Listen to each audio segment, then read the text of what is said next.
Now go to the next question.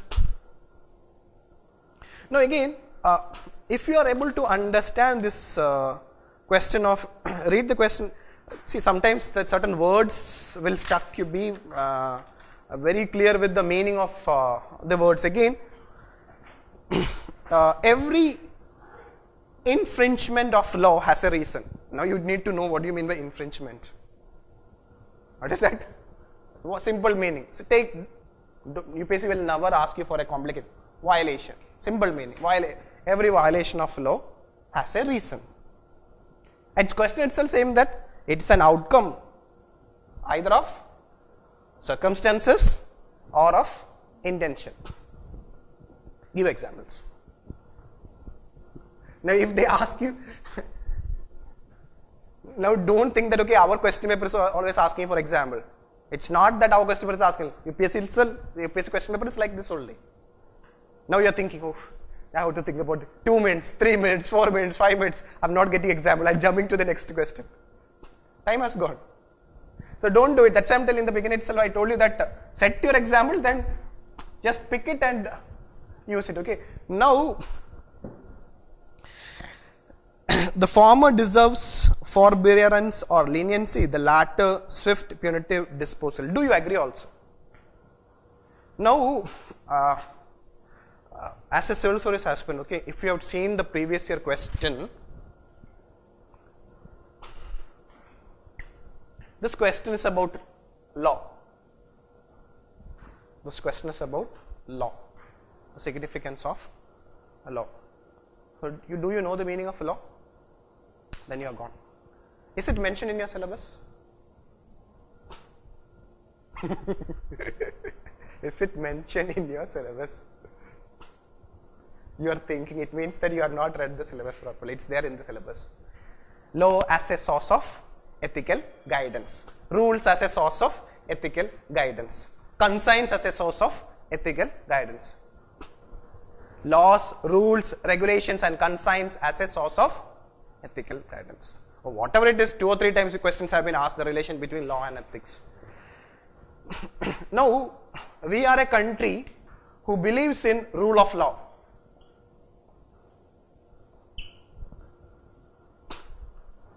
Law is king. See, it's all these things you will study under polity. It's not king is law, it is law is king. You all see, this is all we have studied it. You have to use it here because this question is about law.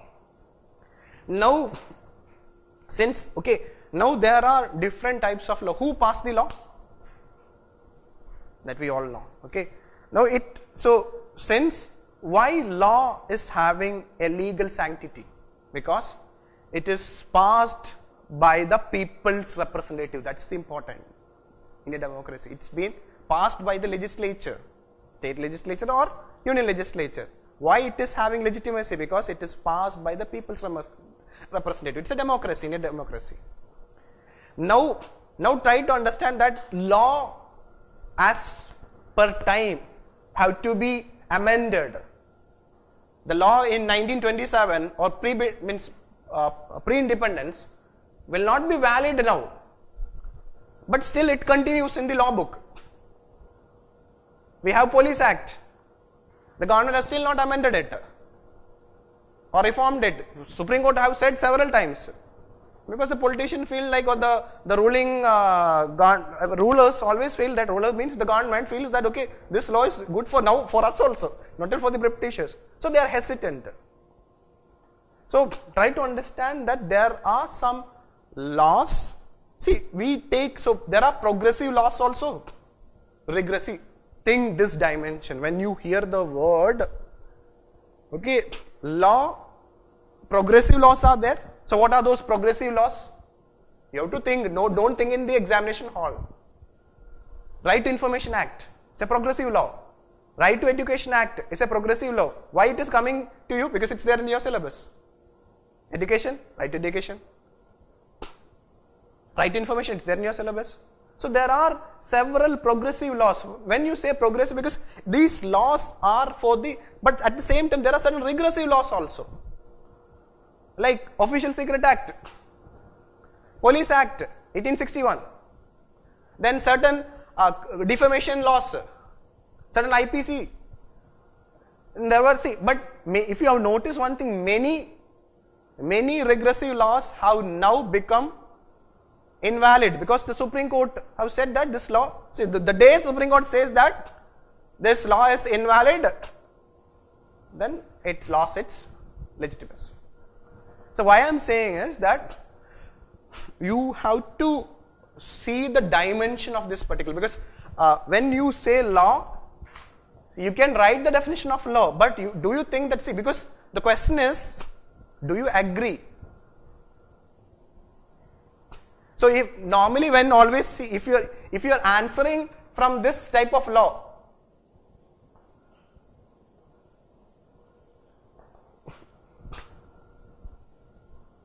okay, you are a civil servant. You are a civil servant. You have seen a wrong act. You blow the whistle. So you are blowing the whistle, which is an official secret. It should not have made it public, because that thing which you have made it, you are whistling or you are blowing a whistle which is happening in an organization. Maybe it might be a security establishment. Because you done your best, you talk to your seniors, you talk to your colleagues to prevent that wrong act, but you are unable to do it.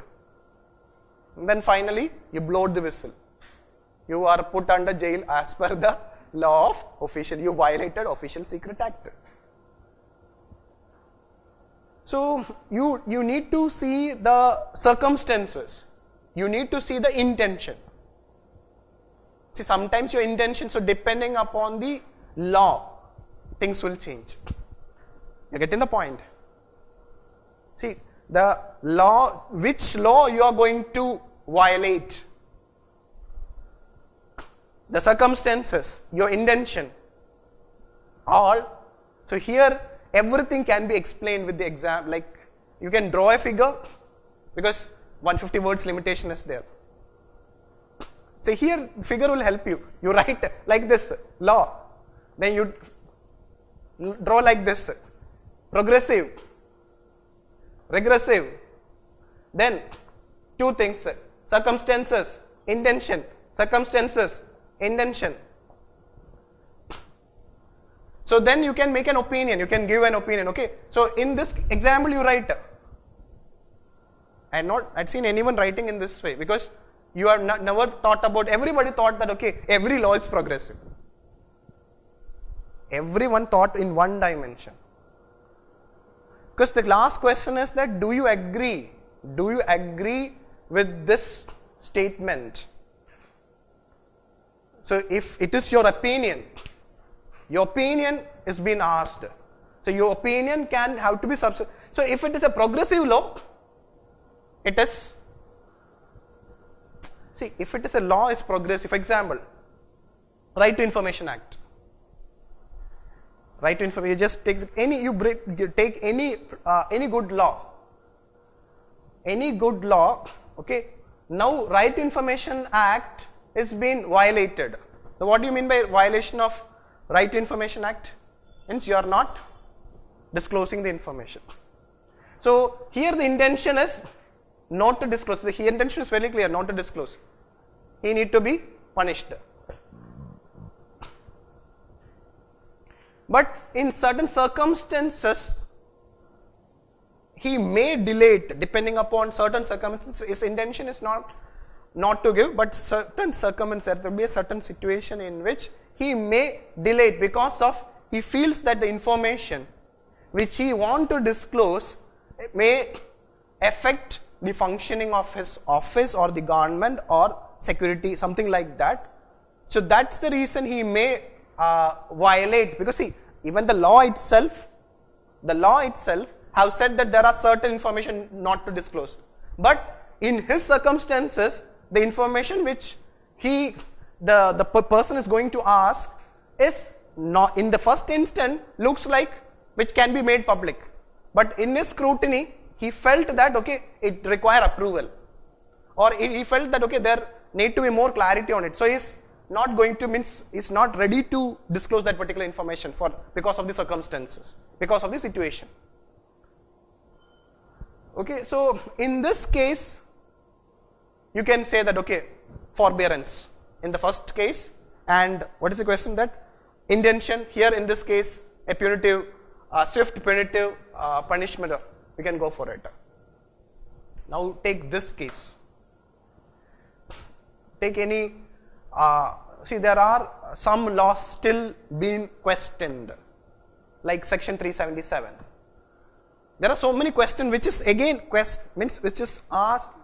There are a lot of laws, especially you can take it's for your safer side, okay. There are so many pre-independence laws.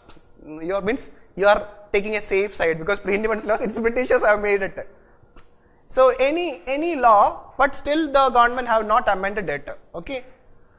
Then you take the case of this Medical Termination of Pregnancy Act. See, there are a lot of, please try to take example from the contemporary cases, okay. So Medical Termination Act, Pregnancy Act says that okay, there are certain weeks. Supreme Court itself in certain circumstances have allowed abortion. It's circumstances. Okay, so see, what I'm trying to say is that I'm not saying that this law is a regressive law. This you can use it in any, depending upon the cases. Actually, when I want you to have lot of laws, because law is a favorite area of UPSC. Question about law is a favorite area of UPSC. Because we all are a law-abiding citizen. We all, because if you don't abide by the law, then there's a problem. So frame it, think about it, so that you can have this Child Labor Act. Child Labor Act is again a law. But do you think that it is a progressive law? There was a case study also, misusing this child labor provisions. Its laws have been amended and said that okay, if it is in a family, there is no problem. But still, it's been misused. That is one of your case study. So frame the question. So it is about understanding the question, framing the question. So what actually happened when you written this answer? Now you think about it. What went wrong when you written this answer? What went wrong? How much time you are given to read this question? How much? You are taken very, and what happened with you? You had only one dimension in your, you forgot this last word. Do you agree? Have you seen this word?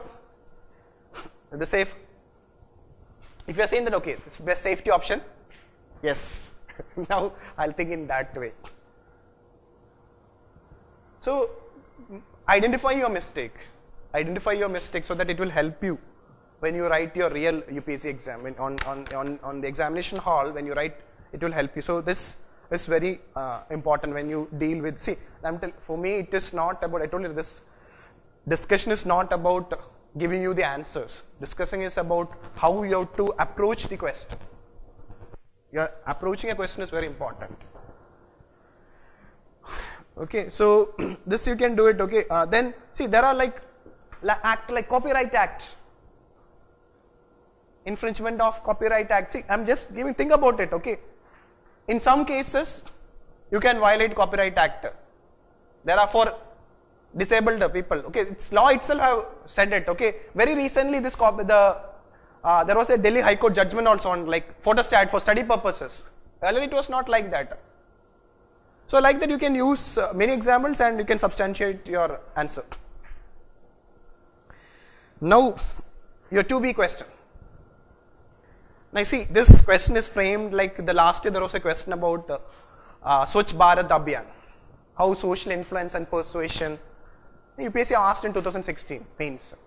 So like that, this social influence and persuasion was there in your syllabus, term is there in your syllabus. They are related with the particular current affair. So like that, consigns as a source of ethical guidance is there in your syllabus. We related it to the success of income declaration scheme. Now at least you need, see, income declaration scheme, don't write, okay, now the student what they does, they write it as an economy answer. Income declaration scheme, they started, there were two income declaration scheme 1, income declaration scheme 2. Government got this much of crores at this scheme and it was very successful. It's because of the consents of the, it's not this. It's an ethics paper. So this, you have to address to this question in such a manner. Okay. So here to this question of, now you read, cut the question. Consigns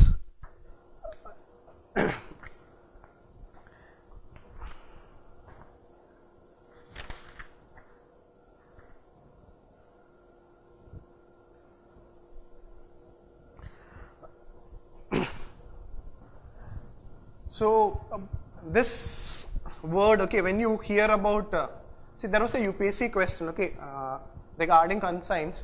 UPSC asked once this question of what do you mean by voice of consigns, what do you mean by crisis of consigns. UPSC have asked this word because it's consigns is directly related with your syllabus, okay. So there is one class is left, so which will be discussing it under that session under this. But to this question on consigns, okay, if you see the syllabus, law, rule, see the syllabus says like this: law, rules, regulations, consigns as a source of ethical guidance. The first three, they are external source of guidance. Law, rules and regulations are external source. Consigns is from your inside. Now you see that, okay,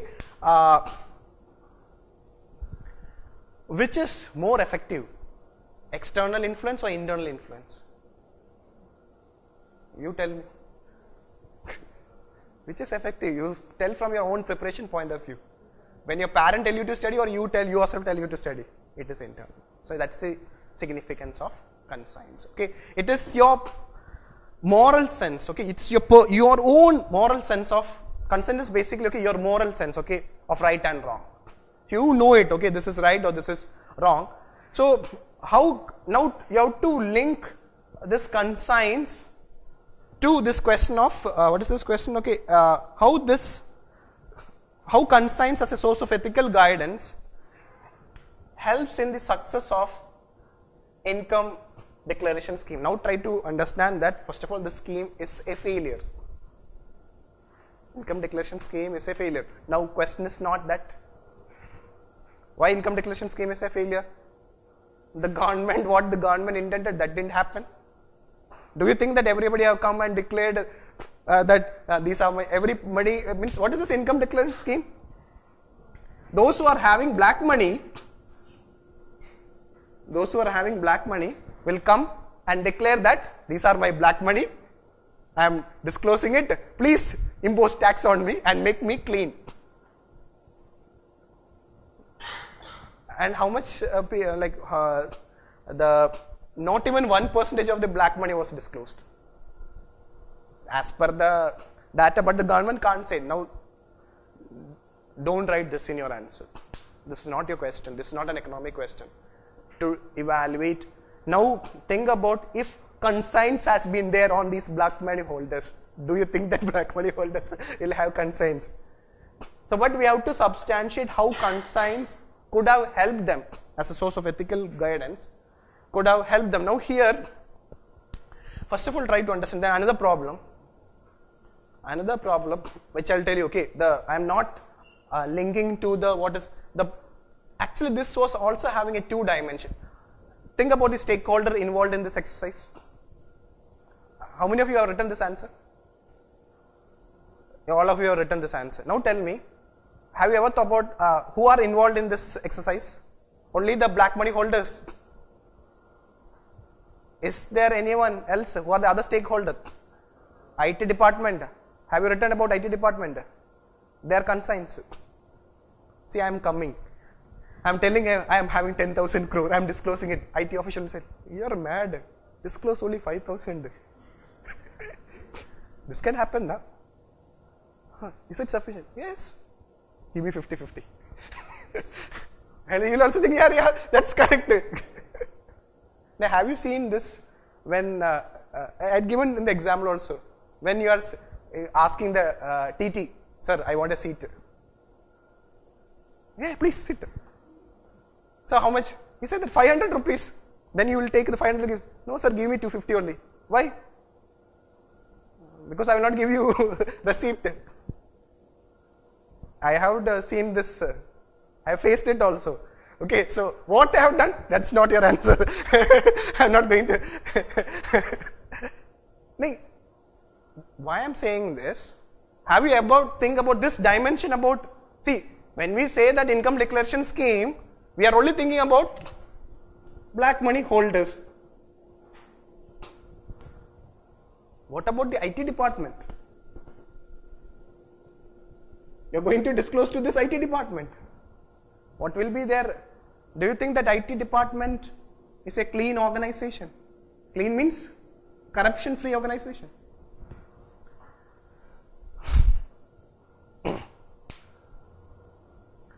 So now lies your challenge. Okay, now there is a difference. You only think from the conscience of the black money holder and you write your answer. And the student thinks the conscience of both the tax or the officials, the government, and also the black money holder. Who will get better marks? Other dimension. Because the question is about success of income. The question is not about what is the features of income declaration scheme. The question is about how conscience as a social. So this is your problem. This is not your problem. This is the problem with every aspirant. They don't see. Always see. I already said this. Okay, when you write a case study, you think stakeholder perspective. So for anything to be successful, it is not one-sided. There are multi-stakeholder involved. Stakeholder, at least two people, two group will be involved. There will be two perspectives. Try to bring it. That makes a very big difference in your answer. Now, when I say this, you need to do it in your thought process should be like that. Your thinking should be like that. And then you can frame it. You can draw a figure, because why I am asking you to draw a figure is that because 150 words, when you start, oh, sir, I have a lot of, I need to write so many things, but this UPSC have tied me with time and word limit. So present it and then elaborate. So sometimes this figure will help you to do that. Okay, so so you can use this word. Okay, you can note down. Okay, how this conscience will help you. So there are certain first thing is that you need to just explain what is this conscience. Now you need to, for example, okay, it will guide you, your behavior. Okay, it will help you resolve the value conflicts within you. This word is very important. Okay, you always face with value conflicts. Yes or no? Your different values will conflict at some point of time. That time, who will be the rescuer? Your conscience. So actually when conscience comes now, this automatically will come. Public interest. This word is very, very, very important. Not your self-interest, public interest. It should be there in your answer. Okay. And it also constrains your self-interest. This is another very important point about conscience. It constrains. See, everybody is selfish, or your self-interest. Everything is after your interest. Let my stomach be full. Then if there is balance, I will give to my brother. And that is our attitude. No? 3 pieces of chicken, 2.5 pieces of chicken to me. Like what Jagadiya said in Kiliko. Don't write. It's natural here. There is nothing to laugh. I am also like this only. You are also like that. There is nothing wrong in it. It's human tendency. But once you change it, so conscience will tell you, he is your brother or he is your sister. Give him You are taking to one piece. Give him one piece to her. Give one piece to your mother. Yeah, she only cooked this food. Your conscience will tell you. So do that. Okay. So like that. Okay. You can use this word. Okay. It will resolve value conflict. It constrains your self-interest.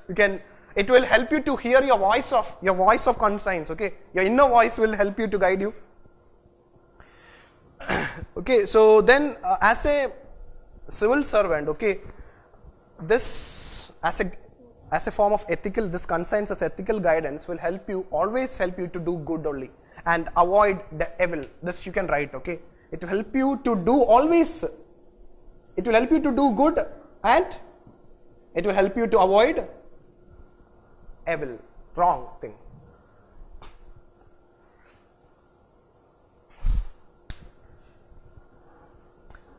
Okay, so now this, why doing this, then just in relation to income declaration scheme, you just say what is the intention behind it, okay.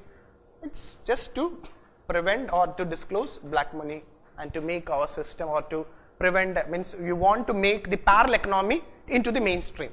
Like just simple word is, instead of don't use the data and say the percentage and all these things. It's not required to this particular, at least your ethics paper. You can use it in your, if it is a question on GS3 income declaration scheme, you have to write that. That's different. So what I want to suggest you is that, okay, regarding this conscience, you have to tell this conscience. Now when you write all these things, okay, do good, avoid wrong thing or avoid evil is applicable both to the tax authorities and also to the. Now again, just think from your, so there is a high possibility in your case study, a tax department related, because now the government is after black money. This tax department is now fully in GST, for the success of GST, for the success of this, now the government is mining data. Data mining started after demonetization. Regarding, now tax department is very busy. Now it is very important, the tax department or tax official has to be very clean.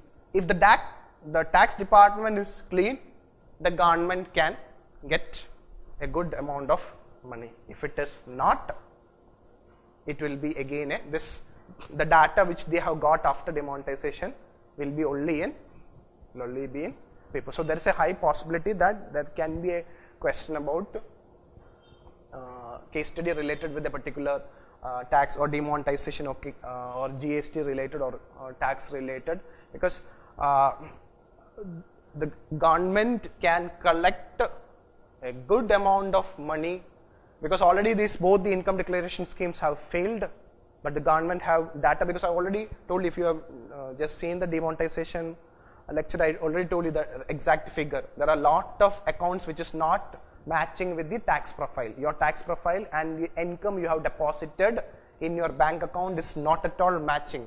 It means that money is not because of you. See, I told you that poor people's bank account have been used by this wealthy class. So if you go and catch them, they'll tell you, see, it's by I got only this much money, this fellow have given me the money. Go and catch him. But when you go and catch him, just sit. Deal is happening there. So when the deal is happening, the public exchequer is not going to benefit. So here in this context is, you can see, even if there is no question comes on this, like you can use, like you are saying that, you can write that why income declaration scheme failed, because the conscience as a source of ethical guidance was missing in the public servant. Here in the tax official's case, you can elaborate. You can use income declaration scheme as an example to elaborate on the why this scheme have failed. Okay, so it's upon to you only to use it, how you use it.